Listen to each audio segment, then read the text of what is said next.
چیزیں اور کام یہ انسان سے زیادہ اہم ہو گئے. چیزوں کی ایک مالی قدر و قیمت کا احساس زیادہ ہمارے شعور پہ حاوی ہو گیا ہے. کام کی جو معاشی قدر و قیمت ہے وہ بھی ہماری نگاہ میں بہت بڑھ گئی ہے. یعنی جس کے پاس مال زیادہ ہے یا چیزیں زیادہ ہیں اس کی اہمیت زیادہ ہو گئی. جس آدمی سے کوئی کام پڑ رہا ہے یا وہ کوئی کام کا آدمی ہے تو اس کی اہمیت زیادہ ہو گئی. تو ایسے معاشروں میں نا بوڑھوں کی اہمیت ختم ہو جاتی ہے، کیونکہ ان کے پاس مطلب وہ کام کے بھی نہیں رہ پائے، کام بھی نہیں کر رہے، اور چیزیں بھی اب وہ کم از کم لے تو رہے ہیں، دے نہیں پا رہے. تو وہ جیسے ایسا معاشرہ، اس کے اندر ایک عجیب سا ایک چلن پیدا ہوتا ہے، اور وہ انسانوں کی قدر و منزلت کو ان کی مارکیٹ ویلیو کے ساتھ ناپتا ہے. اور یہ بڑا تکلیف دہ فینومینا ہے اس وقت ہمارے معاشرے. اللہ تعالیٰ آسان کرے. انسان غیر اہم ہو جائے نا تو پھر انسانوں کی زندگی میں ایک اور مسئلہ پیدا ہوتا ہے کہ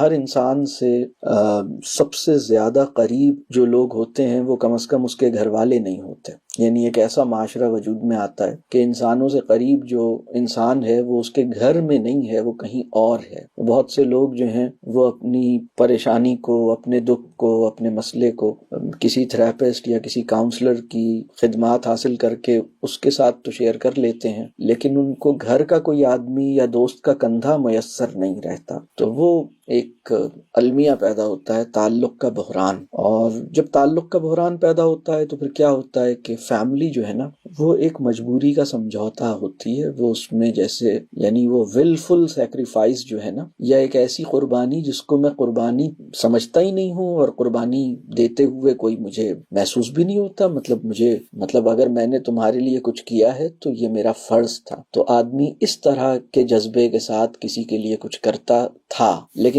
جب یہ والی سیناری جو میں ابھی بتا رہا ہوں کہ چیزیں اور کام زیادہ اہم ہو گئیں اور انسان کم اہم ہو گیا، تو پھر قربانی کا عمل دشوار ہو جاتا ہے، دوسرے کو معاف کرنے کا عمل بہت مشکل ہو جاتا ہے. اور خاندان جو ہے نا وہ مجبوری کا سمجھوتا ہوتا ہے. مطلب وہ ایک جیسے بہت سے لوگ، میں اپنی کوئی یہ جو میری تقریباً 29 سال پر محیط یہ جو میرا سارا تجربہ ہے، اس میں ہزاروں لوگوں سے ملا ہوں جو اپنے گھر والوں کے ساتھ خوش نہیں ہیں. اور پھر میں ان سے پوچھتا ہوں کہ تم چھوڑ کیوں نہیں دیتے انہیں؟ تو یہ کہتے ہیں لیکن میرے پاس کوئی اور آپشن نہیں ہے نا. یعنی لوگ اس چیز پر کام کرنے کے لیے تیار نہیں ہے کہ کسی تعلق کے اندر شکایت کو فنا کر کے شکر کے دریا کو جاری کروں، شکایت کی دیمک کو ختم کروں، اور ایک خوشی کے ساتھ جو ہے نا وہ زندگی گزاروں، اور یہ مجبوری کا سمجھوتا نہ بنے. یہ اس قابل اب لوگ نہیں رہے. مطلب وہ انہیں یہ ایک بڑا پرابلم ہے، پوری دنیا میں یہ پرابلم ہے. مطلب اس وقت ایک انسان جنہیں ہم ڈیوائسز کہتے ہیں اس کے تھرو ہزاروں اور سینکڑوں لوگوں سے کنیکٹڈ ہوتا ہے، لیکن تنہائی کی ایک بہت ہی تکلیف دہ اذیت میں مبتلا ہوتا ہے. بہت مطلب اسے لونلینس کا تجربہ اور کنیکٹیوٹی یا کنیکٹڈ رہنے کا احساس، دونوں مطلب سینکڑوں لوگوں کے ہجوم میں تنہا چلے جا رہا ہوں، یہ والی فیلنگز انسان کی اس وقت بہت بڑھ گئی ہے. لونلینس بڑھ گیا ہے، اس کو سمجھنے والے لوگ مہیا نہیں رہے، اور یعنی مجھ کو تو کوئی سمجھتا ہی نہیں، یہ احساس آدمیوں کے اندر، یعنی ہر انسان کے اندر بڑھ رہا ہے. اور فیملی جو ہے نا وہ ایک مجبوری کا سمجھوتا بن گیا، اور اسی وجہ سے فیملی ٹوٹ رہی ہے. جو زیادہ ماڈرن سوسائٹی ہے وہاں تو فیملی سروائیول ریٹ بہت ہی کم ہے. اس وقت دنیا میں زیادہ تر شادیاں جو ہیں وہ اپنی شادی کے ابتدائی 7 سالوں میں مطلب ختم ہو رہی ہیں. تو ہم ایک ایسے عہد میں چلے گئے ہیں. مطلب یہ ایک بڑی تکلیف دہ صورتحال ہے. اور اس میں ہوا کیا ہے؟ اس کے نتائج یہ ہیں کہ تعلق کو ترسی ہوئی نسل پیدا ہوئی ہے، محبت کی بھوکی نسل پیدا ہوئی ہے، اور ایک ایسی نسل جس کو جو ریلیشن شپ اسٹاروڈ ہے، جس کو کسی نے سمجھا نہیں، مانا نہیں، چاہا نہیں، جس کو کسی نے توجہ نہیں دی. اب وہ جیسے اس کے ہاتھ میں سوشل میڈیا کے کھلونے آ گئے ہیں. اب وہ خود ہی ہر تھوڑی دیر بعد اپنی سیلفی کہیں ڈالتا ہے، پروجیکشن کی کوششیں کرتا ہے،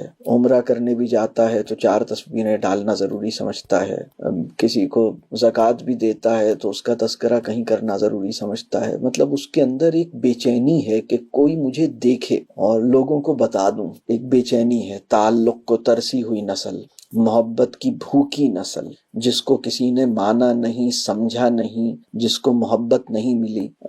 یہ کرائسس بہت بڑے اسکیل پر ہے، یہ مطلب بہت بڑے اسکیل پر ہے، اور اگر اس کو حل نہیں کیا گیا تو اس وقت دنیا میں مطلب ہر آدمی کو ایک نہیں کئی تھراپسٹس اور کاؤنسلرز درکار ہوں گے، جس طرح کی صورتحال چل رہی ہے. جیسے کسی زمانے میں انسانوں کے جو امراض فزیکل ایلمنٹس ہوتی تھی نا، تو ایک ڈاکٹر ہوتا تھا پوری فیملی کا، پھر اس کے بعد ایک آدمی کا ایک ڈاکٹر ہوتا تھا. اب زندگی بہت آگے نکل گئی ہے، دنیا جدید ہو گئی ہے، تو اب لوگوں کا ایک ڈاکٹر نہیں ہوتا بلکہ دو تین ڈاکٹرز ہوتے ہیں. آپ جانتے ہیں نا ایسے لوگوں کو جن کا ایک ہی آدمی ہے لیکن 3 ڈفرینٹ ڈاکٹرز کے اپوائنٹمنٹس لیتا، کیونکہ وہ تو پرانا دور تھا نا کہ ایک ڈاکٹر ہوتا تھا. اللہ تعالیٰ آسان کرے بار. تو یہ ریلیشن شپ کرائسس جو ہے نا وہ بڑا خطرناک کرائسس ہے.